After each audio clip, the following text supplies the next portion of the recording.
zabaldu egin du, eskuak ondo erabili, besoak ondo erabili ditu, eta gero ondo bukatu. Txartela atera diotez. Bat eta aurreratu da Lemoa. Alabes galtzen.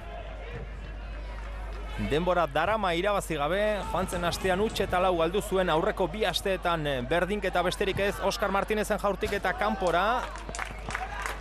Jaurtiketa arriskutsua ateko sakea Lemoaren alde, eta oraintxe aldaketa Aitor Larrazabalek. Halaxe da bai, hirugarren eta azken aldaketa egingo du Aitor Larrazabalek.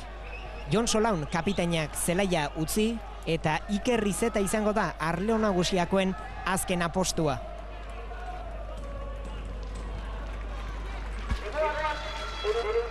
Hortxe aldaketa badoa kapitaina Solaun. Eta 14 zenbakiarekin Iker.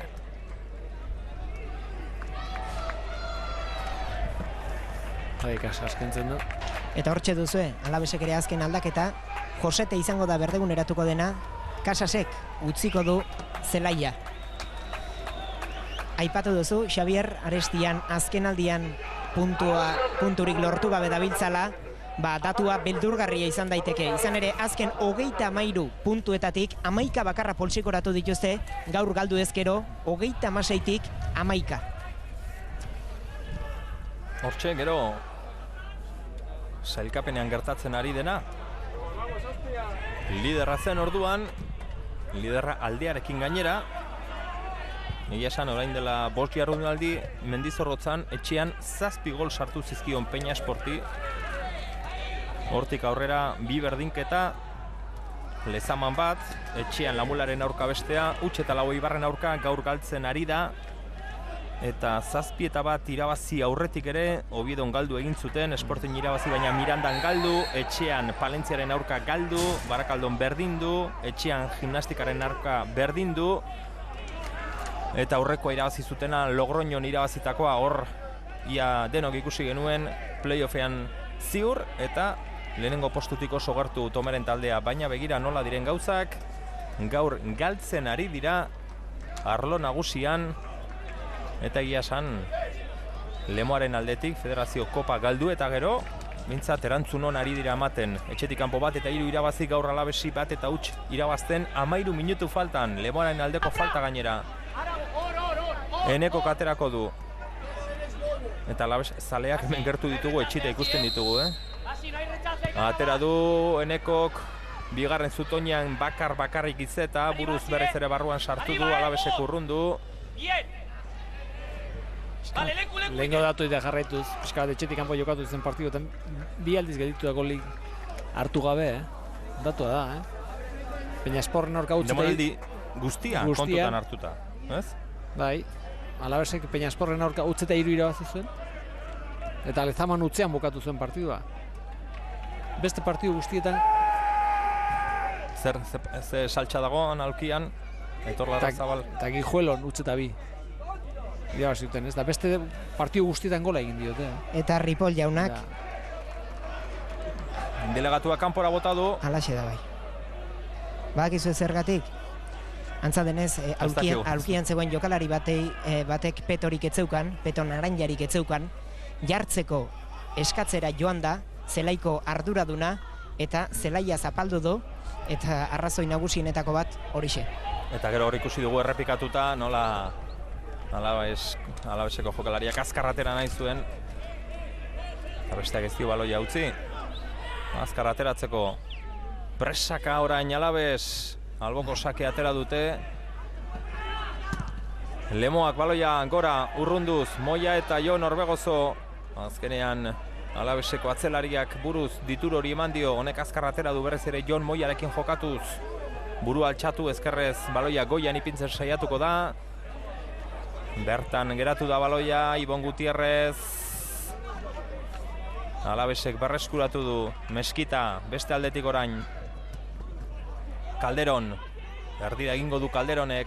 Ezkerrez, pasea barrutik aukera izan dezake, rematea, oraindik aukera Oskar Martinezen eta gola. Oskar Martinezen gola, berdinketaren gola. Aldaratzea bertan geratu zaio, atzerak egin du errematea Oskar Martinezek, berdintzea lortu du Tomeren Alabesek. Beno, bukaera politari gara ikusten. Hau izango da bigarrengo jokaldi Alabesek lotu duena, baloia gelditu eta beti jokatu. Mezkita jo beharrean Calderonekin jokatu. Calderonek barrura egiten du, barrura pasea egiten da, eta gero hortik dator jokaldia, ez, golaukera. Eta gero oso ondo bukatzen du Oskar Martinezek. Berdintzea lortu du oso garrantzitsua gol hau Alabesentzat. Bai. Puntutxo bat emango lioke, kontuz, jokoz kanpo. Hemen gure ondoan dauden zaleek argi ikusi dute ez zegoela. Bitartean min hartuta Eder Diez, beste aldean denetarik ari da gertatzen orain azken minutu hauetan. Zalkasaio gogorra egin dute, ari jokoa zirudien. Meskitak eta Ederrek tupidari gabe eman diote elkarren buruei. Buruan mina du, oraindik, baina zutituko da, ez du arazorik izango jarraitzeko. Hortxe. Eta gero jokoz kanpo. Alabeseko aurrelaria, Orbegozo area barruan berriro Azpeitiarra atzean utzi du, ea erdiraketa. Aukera Lemoarentzat erdiraketa bigarren zutoinera. Eta buruka da kanpora Izetak. Aukera kalde batean eta bestean orain. Bai. Nik uste oso gaizki jokatu atzelariak oso gaizki egon direla. Erdiratzeko baloia zeukanak Zema metro. Iruditzen metro, jaurtiketa egiteko ere, bai, ez erdiratzeko. Talata uste ondo erdiratu du, eta baloia zen berriro bigarren zutoinean ipintzeko. Edo berriro jokoan ipintzeko ez errematea egiteko, oso ja itxi egiten zelako ate bidean, ez? Eta iruditzen zaitor aukera ona galdu dutela Lemoakoak, baina nik uste Lemoai aldaketak puntxu bat gehiago eman diotela. Geni erasoan Alabes, atzean utzi du Genik, Meskitarentzat, lehenago iritsi da Calderon berak hartu du baloia, ezkerrez berriz ere erdiratzen saiatu da Oskar Martinez, atezaina alkalde nagusi. Baloia hartu eta azkar atera du. Orbegozo urruti zen, eta zuzenean kanpora joan da baloia. Xabier, barkatuko jazu apuntetxo bat, txoko hau agian zigortuen txokoa jarri beharko diote. Zelaiko arduraduna nire alboan da. Ikusten dugu.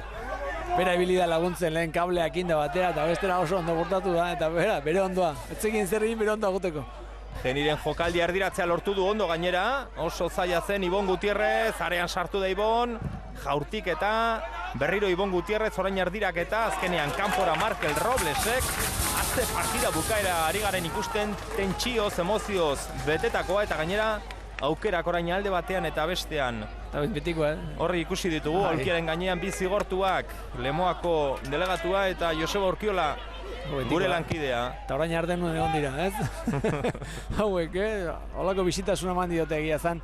Derrior behartzen holako bisitasuna, zergatik partida oso motel junda. Eta, bueno, jendea indarrekin dago. Indartxu iritsi dira partida amaierara. Gogoratu Lemoa aurreratu dela markagailuan. Orbegozok aurrelariak sartu du gola. Atzeraka bueltardi emanez armate politia eginez. Berdingeta beste aurrelariak Oskar Martinezek honek ere atzeraka. Txilena erdia eginez. Falta orain Alabesen alde. Oskarrikok baloia goian ipini du Geniren ingurura. Ez da iritsi Geni, Salcedo. Zer egin nahi zuen hor Salcedo, gaizki. Erdiratzen, jaurtitzen dena batera pentsatu du eta kolpea Lemoako atzelariak enekok zentralak lurrean geratu da Genirekin. Geni eta bere taldekide bat ere enekoren taldekide bat tartean zen. Eta partiduak geldiarazteko eskatzen ari da presidentea Meskitak bekain ondoan odola daukala argudiatuaz. Odol parrasta botatzen ari da, Jon Orbegozok ere esan dio marrazainari baino ez du kasorik egiten epaiak. Meskitak odola duela eta geratzeko beste presidenteak, ezta? Bitxia. Hala da. Erdirak eta arriskutsua pasatzen utzi du atezaina kanpora ateko sakea. Mitxi jauna ikusi dugu erdi zutituta oiuka. Bueno, lasaitu gara pixka bat, beti izaten da, ez? Partiduan ez gogoratuko dut bukaera eta nola izan den da, bueno, bukaera olako balima da, igual pentsatuko baina partidu ona izan dela, ez? Eta, bueno, bisitasun puntu hori dauka. Sentsazio ona bukaera. Sensazio hori da, sensazio horiekin, ono horiekin bukatzen duzu eta... Eta kaso egin dio, Epaileak azkenean kaso egin dio Lemoako presidenteari. Meskitak lehenengo zatian hartu du kolpea, odoletan egonda, orain zelaia utzi egin du, horixe nahi zuen Mitxi jaunak, 10ekin, Alabes.